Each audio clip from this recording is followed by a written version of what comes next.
गरीबों की थाली तक राशन दाल पहुंचाने का काम हुआ।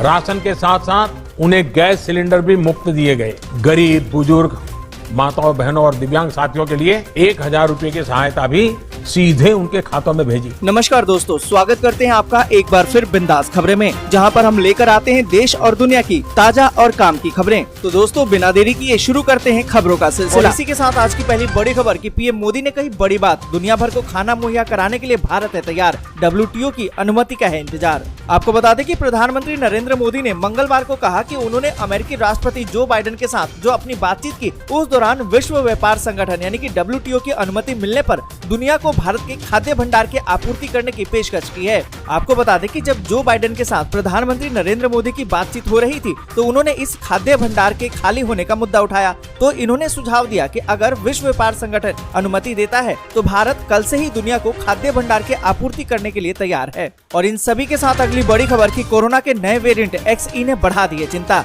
स्वास्थ्य मंत्री ने निगरानी बढ़ाने के दिए निर्देश। आपको बता दें कि देश में कोरोना वायरस के नए वेरिएंट XE के नए मामले अब सामने आने लगे हैं और इसको लेकर केंद्र सरकार अलर्ट मोड पर आ गई है। केंद्रीय स्वास्थ्य मंत्री मनसुख मंडाविया ने कहा कि नए वेरिएंट XE पर देश के प्रमुख विशेषज्ञों के साथ बैठक बुलाई है और मामले की गंभीरता पर विचार किया जा रहा है। स्वास्थ्य मंत्री ने अधिकारियों को कोरोना वायरस के नए स्वरूप को लेकर निगरानी और सतर्कता बढ़ाने के निर्देश भी दिए हैं। और इसी के साथ अगली बड़ी खबर की राजधानी दिल्ली में बढ़ रहे कोरोना के मामले, पॉजिटिविटी रेट में भी उछाल, सीएम केजरीवाल ने कही ये बात। आपको बता दें कि देश में एक बार फिर से कई राज्यों में कोरोना के मामले बढ़ते नजर आ रहे हैं, जिनमें राजधानी दिल्ली भी शामिल है। इसको लेकर केंद्रीय स्वास्थ्य सचिव राजेश भूषण ने दिल्ली, महाराष्ट्र समेत कुल 5 राज्यों को चिट्ठी भी लिखी है। राजधानी में बढ़ते कोरोना मामलों को लेकर अब दिल्ली के सीएम केजरीवाल का बयान सामने आ गया है। यहाँ पर आपको बता दें कि दिल्ली के मुख्यमंत्री अरविंद केजरीवाल ने कोरोना के बढ़ते मामलों पर कहा है कि घबराने की कोई जरूरत नहीं है, हम लगातार हालात पर नजर बनाए हुए हैं, अगर हालात काबू से बाहर होते हैं तो हम इसको लेकर जरूरी कदम उठाएंगे। और इसी के साथ अगली बड़ी खबर की पीएम किसान सम्मान निधि के लिए eKYC हुई अनिवार्य, अब किस्त के लिए स्टेटस की जानकारी करनी होगी अपडेट। आपको बता दें कि पीएम किसान योजना के तहत अगली किस्त का इंतजार कर रहे करोड़ों किसानों के लिए बड़ी खबर है। इस योजना के तहत सरकार ने अभी तक 10 किस्तों के पैसे किसानों के खाते में भेज दिए। उन्होंने अभी 10वीं किस्त तो जारी कर दी है, अब किसानों को 11वीं किस्त का बेसब्री से इंतजार है। हालांकि इसके लिए आपको अपने स्टेटस की सारी जानकारी अपडेट करनी होगी। मतलब साफ है कि अब eKYC अनिवार्य कर दिया गया है। और इसी के साथ अगली बड़ी खबर की गाजियाबाद और नोएडा के 3 स्कूल बंद, 25 छात्र और शिक्षक हुए संक्रमित। आपको बता दें कि जिस तरीके से हमारे देश में कोरोना की चौथी लहर की आशंका जताई जा रही थी, तो क्या वो घड़ी अब आने वाली है? आपको बता दें कि NCR में कोरोना का संक्रमण बढ़ रहा है। गाजियाबाद और नोएडा के स्कूलों में छात्र और शिक्षकों में कोरोना पॉजिटिविटी मिलने के बाद हड़कंप मच गया है। स्वास्थ्य विभाग की चिंता भी बढ़ गई है। गाजियाबाद जिले के 2 स्कूलों में 9 छात्र कोरोना संक्रमित मिले हैं। वहीं नोएडा के एक निजी स्कूल में 13 छात्र और 3 शिक्षक कोविड पॉजिटिव मिले हैं। आपको बता दें कि संक्रमण की वजह से स्कूलों को बंद कर दिया गया है। अब कक्षाएं ऑफलाइन न होकर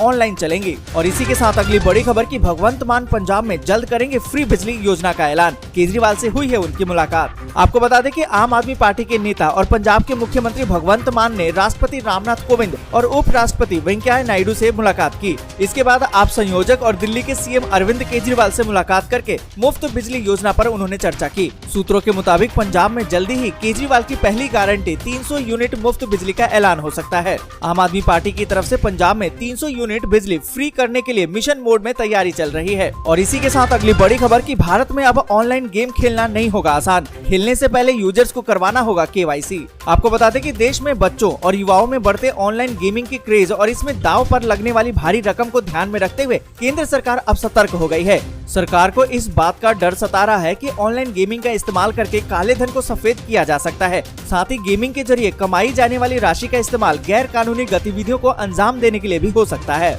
इन्हीं सभी बातों को ध्यान में रखते हुए केंद्र सरकार ऑनलाइन गेमिंग और इससे जुड़ी गतिविधियों को कानून के जद में ला सकती है। इसलिए अगर कोई गेम खेलना चाहता है तो उसे अपना KYC करवाना होगा, इसके बाद ही लोग आसानी से गेम खेल सकेंगे। और इसी के साथ अगली बड़ी खबर की रेल यात्रियों के लिए बड़ी खुशखबरी, अब ट्रेन में अनारक्षित टिकट पर कर सकेंगे यात्रा, बस ये होगी छोटी सी शर्त। आपको बता दें कि रेल यात्रियों के लिए बड़ी खुशखबरी है, अब वे मेल और एक्सप्रेस ट्रेनों में अनारक्षित टिकट पर भी सफर कर सकेंगे। शर्त बस ये होगी कि वो टिकट ऑनलाइन ही खरीदना होगा। लॉकडाउन के बाद संक्रमण के खतरे को भांपते हुए ट्रेनों में अनारक्षित टिकट सेवा बंद कर दी गई है। स्थितियां सामान्य होते ही लगभग 1.5 साल के लंबे अंतराल पर ये सेवा कुछ ही ट्रेनों में बहाल की गई है। इससे आम आदमी को राहत मिलने की उम्मीद है। और इसी के साथ अगली बड़ी खबर की दिल्ली के बुजुर्गों के लिए बड़ी खुशखबरी, मुफ्त में तीर्थ यात्रा कराएगी केजरीवाल सरकार। आपको बता दें कि दिल्ली के मुख्यमंत्री अरविंद केजरीवाल ने कहा कि उनकी सरकार राजधानी में वृद्धाश्रमों में रहने वाले वरिष्ठ नागरिकों को मुफ्त में तीर्थ यात्रा पर भेजेगी। आपको बता दें कि पूर्वी दिल्ली के क्रांति नगर में बाबा साहब डॉक्टर भीमराव अंबेडकर वरिष्ठ नागरिक गृह के उद्घाटन के अवसर पर ये बात केजरीवाल ने कही। उन्होंने कहा कि हमें उम्मीद है कि हमारे बुजुर्गों को अभी भी अपना घर नहीं छोड़ना पड़ेगा, लेकिन अगर किसी कारणवश उन्हें ऐसा करना पड़े तो हम उनका पूरा ध्यान रखेंगे और साथ ही उन्हें खुश रखने की पूरी कोशिश करेंगे। हम उन्हें यहाँ घर जैसा ही माहौल देंगे। और इसी के साथ अगली बड़ी खबर कि निजी स्कूलों में किताब, कॉपी और यूनिफॉर्म बेचने पर मान्यता हो जाएगी रद्द। शिक्षा विभाग ने जारी किया नोटिस।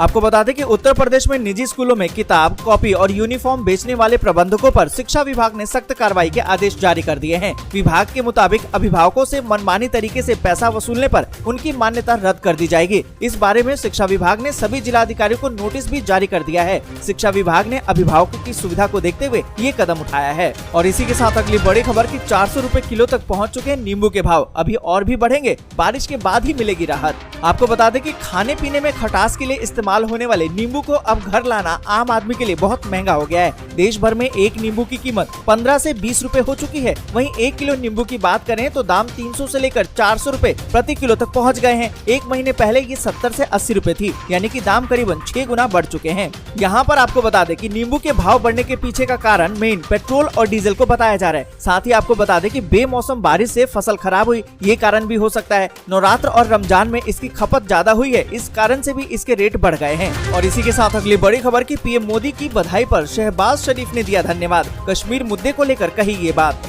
यहाँ पर आपको बता दें कि पाकिस्तान के नवनियुक्त प्रधानमंत्री शहबाज शरीफ ने भारतीय प्रधानमंत्री नरेंद्र मोदी को उनके द्वारा दिए गए शुभकामना संदेश के बदले में धन्यवाद कहा है। शहबाज शरीफ ने कहा है कि पाकिस्तान भारत के साथ शांतिपूर्ण और सहयोग वाले रिश्ते का इच्छुक है। पाकिस्तान भारत के साथ साथ जम्मू कश्मीर समेत सभी लंबित मुद्दों का शांतिपूर्ण समाधान सबसे जरूरी है। और इसी के साथ अगली बड़ी खबर की आर्थिक मंदी के बीच श्रीलंका हुआ डिफॉल्टर। विदेशी कर्ज चुकाने में जताई असमर्थता, कहा कि डॉलर में भुगतान की स्थिति नहीं। आपको बता दें कि इतिहास के सबसे बड़े आर्थिक संकट से जूझ रहे श्रीलंका के हालात सुधरते दिखाई नहीं दे रहे हैं। चीन समेत कई देशों के कर्ज के जाल में फंसे द्विपक्षीय देश ने मंगलवार को एक बड़ी घोषणा करते हुए घोषणा की है कि वो अंतर्राष्ट्रीय मुद्रा कोष से फंड को लेकर कोई निष्कर्ष निकालने से पहले ही 51 अरब डॉलर यानी कि 3,88,000 करोड़ रुपए के विदेशी कर्ज को चुकाने में असमर्थ है। आपको बता दें कि देश की विदेशी मुद्रा संकट के बीच पेट्रोलियम की कीमतें आसमान छू रही हैं। रिपोर्ट की माने तो श्रीलंका की सरकार के पास पेट्रोल और डीजल खरीदने के लिए विदेशी मुद्रा नहीं बची है। और इसी के साथ अगली बड़ी खबर कि रूस ने अपने कब्जे वाले यूक्रेनी इलाकों से लोगों को फिल्ट्रेशन कैंप में भेजा, जेलेंस्की का दावा। आपको बता दें कि यूक्रेन में जारी रूसी हमलों के बीच वहां के राष्ट्रपति वोलोदिमीर जेलेंस्की ने एक अहम बयान दिया है। राष्ट्रपति ने कहा है कि रूस अपने कब्जे वाले इलाकों से सैकड़ों लोगों को फिल्ट्रेशन कैंप में भेज दिया गया है। इससे पहले दक्षिण कोरियाई संसद में एक वीडियो संबोधन के जरिए यूक्रेन के राष्ट्रपति वोलोदिमीर जेलेंस्की ने दावा किया कि मारियोपोल में अब तक हजारों लोग मारे जा चुके हैं। जेलेंस्की ने रूस के खिलाफ और कड़े प्रतिबंध लगाने की अपील। आज के लिए बस यहीं तक। वीडियो आपको अच्छी लगी हो तो लाइक और शेयर जरूर कर दें। अगर अभी तक आपने चैनल को सब्सक्राइब नहीं किया है तो सब्सक्राइब जरूर से कर लें।